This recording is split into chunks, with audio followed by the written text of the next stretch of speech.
All right, let's move on to Saturday. And before we get to das Topspiel, let's talk about St. Pauli against Frankfurt. Life comes at you fast, Stefan. We did a podcast, a transfer show on Tuesday about Omar Marmoush and Man City. And oh boy, did that escalate quickly. Frankfurt made it quite clear that Omar Marmoush is playing against St. Pauli. I guess that is the big news going into this match. Everyone is going to watch, I think, for that. Tune in and see what's going to happen here. I've seen a few Man City aggregator accounts suggest that City can get this guy for £50 million. I don't think they have met Markus Krösche yet. Because I think PSG thought the same with Kolo Muani, and Frankfurt sat out until the 11th hour of the summer transfer window, and essentially waited it out until PSG couldn't do anything but meet the demands. And this included a player strike, etc. That doesn't seem to be happening here. So I think this deal could go across the line, but only if Man City pretty much signs on the dotted line exactly what Frankfurt wants. We're probably going to see Marmoush in the starting 11, because I think that's also going to be a big part of Frankfurt making a point here, saying, yeah, well, like, he's our player right now. We're not going to rest him just because you're interested in him. You know, this doesn't change our equation one bit whatsoever. So that's a big storyline going into this game. I think, obviously, too, Frankfurt are in the hunt still for a Champions League spot. They're third with 27 points. There's teams sitting right behind them. Dortmund, as we mentioned, 2 points behind them. Mainz 2 points behind them, which I think is nuts. Leipzig are in fourth, right, with 27 points. For Frankfurt, this is a really big game, and I think it's going to be a big game that is going to come with all sorts of noise and international attention. I'm pretty sure the Presseabteilung, the press office at Eintracht Frankfurt, had to fulfill a ton of last-minute requests from English press to head over there to see Omar Marmoush live in action. Yeah, it's going to be the Omar Marmoush show, that's for sure. Excuse me. This is a really interesting game because there's obviously that subplot to it, of course, which I think will come to dominate it. But before I get on to that, I just want to quickly point out that, you know, it's just so difficult to kind of talk about the first game when we come back from the break, because it's almost like the form before the winter break just goes completely out the window. But it is worth remembering that Frankfurt were really, really on a bad run of form going into the winter break. In terms of actually points won, so the last 5 games of the 2025 league games, they were sitting 9th in the table, and actually had only picked up 1 more point than St. Pauli. So they desperately needed this break. They desperately needed to kind of regroup. Players were looking tired. Players were looking jaded. The whole system was kind of stumbling a wee bit. I think they were really struggling with having European football in there as well, along with the German Cup ties and things like that as well. So I think Top Molar would have been really, really grateful for when the winter break came around. And you'd really hope or expect Frankfurt to have hit a hard reset during the winter break, had those players in the training ground, making sure everyone's up to peak fitness and ready to kind of start again. Because if we see more of the same going into this second half, then it could really spell trouble for Frankfurt, to be perfectly honest with you, because it did really look like the wheels had fallen off. But we'll see what happens on Saturday and whether they are renewed. One key player in that is obviously Omar Marmoush, who was probably, well, no doubt about it, actually. He was the man who fueled that impressive start to the season, and he was the man who unfortunately came to symbolise Frankfurt's really tired and jaded end to 2024. He's obviously known for, or made incredible waves for the 19 goals and 11 assists that he's picked up in the first half of the season in 28 games. But it's also worth bearing in mind that in his last 10 games of 2024, he only picked up 5 goals, 1 was a penalty, so if you exclude that, only picked up 4 goals from open play in 10 games. And I think it was a further 2 assists. And that's not bad. 4 goals and 2 assists is absolutely fine, but it isn't the kind of incredible world-class form that has seen everyone from Timbuktu to Beijing saying that this guy is the next Mohamed Salah. And I was looking at his stats this afternoon because obviously the links to Manchester City, and we're seeing some big numbers being talked about. And we obviously talked about him on the transfer show as well this week, so you guys can go back and to that if you want. I'm just really, really wary of hyping this guy too much, because I think we're at a very important inflection point in the season for him, and that is he's had a really incredible purple vein of form, and he's now kind of reverting back to the mean. But the thing is, we don't really know what the mean is for Marmoush, because as I wrote in my newsletter a few months ago, actually started the season kind of talking about him, he's never really had an opportunity to excel as a centre forward until he came to Frankfurt, which is why he's now doing so well for them, whereas he struggled because he struggled for Wolfsburg and Stuttgart because he tried to play more as a winger.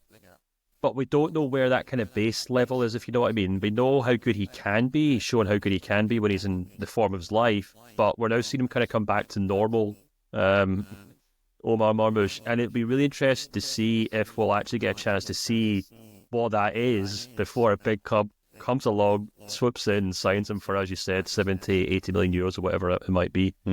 But that's a question for the future. In terms of the here and now, I think Frankfurt fans will just be hoping that he had a big rest over winter, got back to fitness, and is looking back to his very best, because I think Frankfurt will be up against it in this game. Obviously, St. Pauli aren't outstanding, but they do keep things very, very tight in these home games. Obviously, they very famously hadn't scored a goal at home until very recently, if I'm not mistaken. But if you actually look at their form in terms of home games, they've only conceded 9 goals in 7 games so far this season, which isn't bad at all. It's actually one of the best records in the league so far. To put it into perspective, Dortmund, who we just talked about, who actually have the best home form in the league, have only conceded 1 fewer goal than St. Pauli. So Frankfurt will need both Marmoush, Hugo Ekitike, Larson, guys like this, to be at their very best to kind of unlock what will be a really stubborn defence. And it'll be even more interesting because, as you said, the whole world will be watching to see who this guy is, because every newspaper in England and the US, or every sports blog that you guys follow around the world, will be talking about this guy. And on Saturday, everyone's going to be watching. So, in more ways than one, he might have to put on another fantastic performance for the club, for his team, but also for perhaps where his future may lie in the coming weeks. Well, and it's so interesting too, right? Because it's against his past as well. Omar Marmoush had arguably his breakout season when he went from Wolfsburg to St. Pauli on loan. Let me just double check which year that was. In 2020-21, so the COVID season, in which he scored 7 goals and 3 assists in 21 games, right?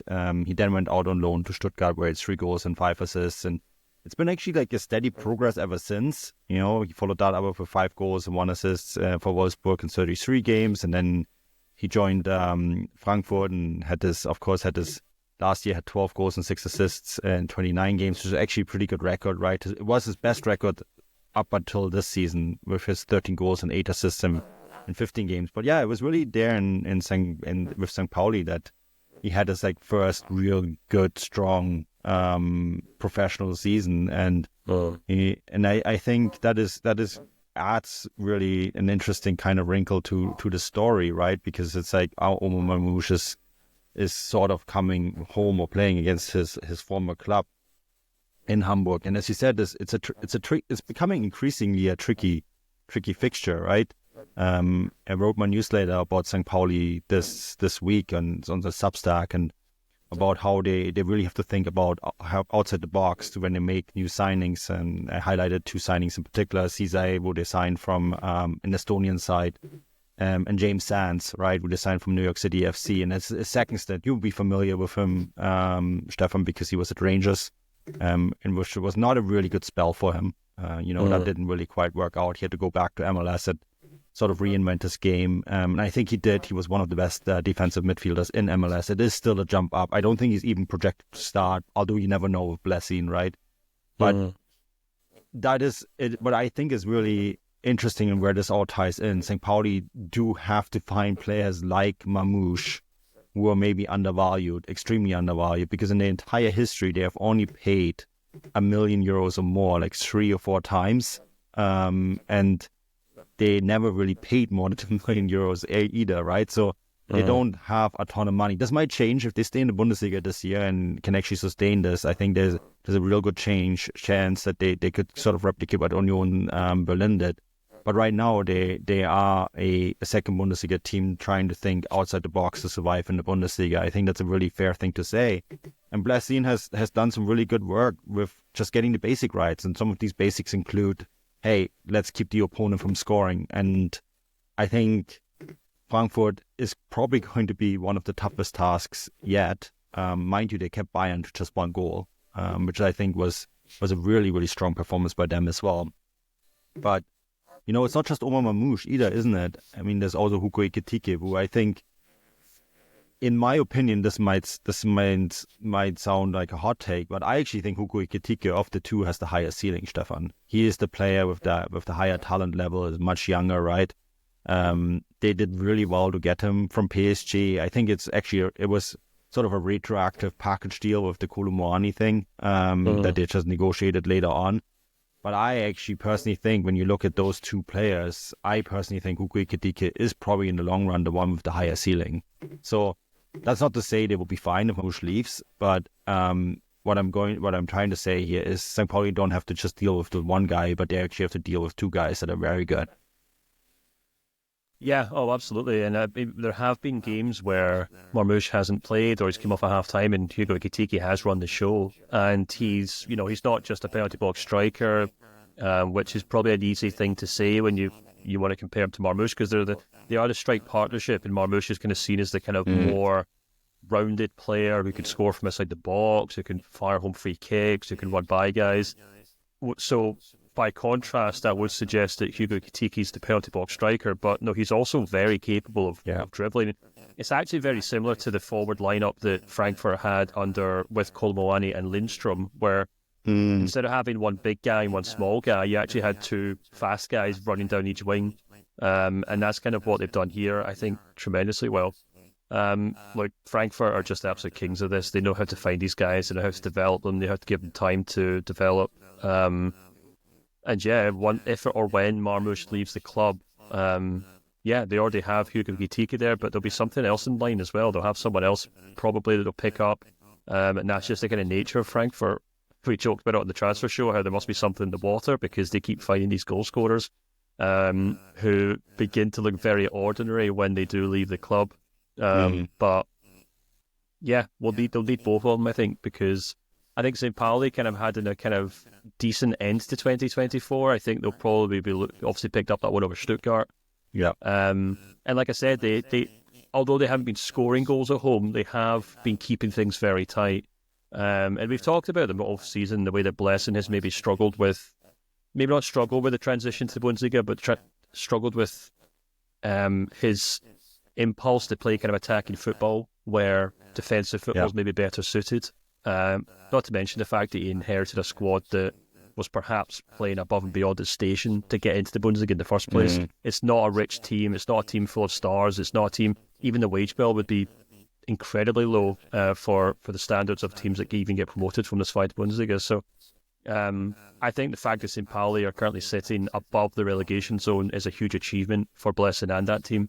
And yeah, I think they'll go into this game thinking, let's have it. But we can't do anything wrong here.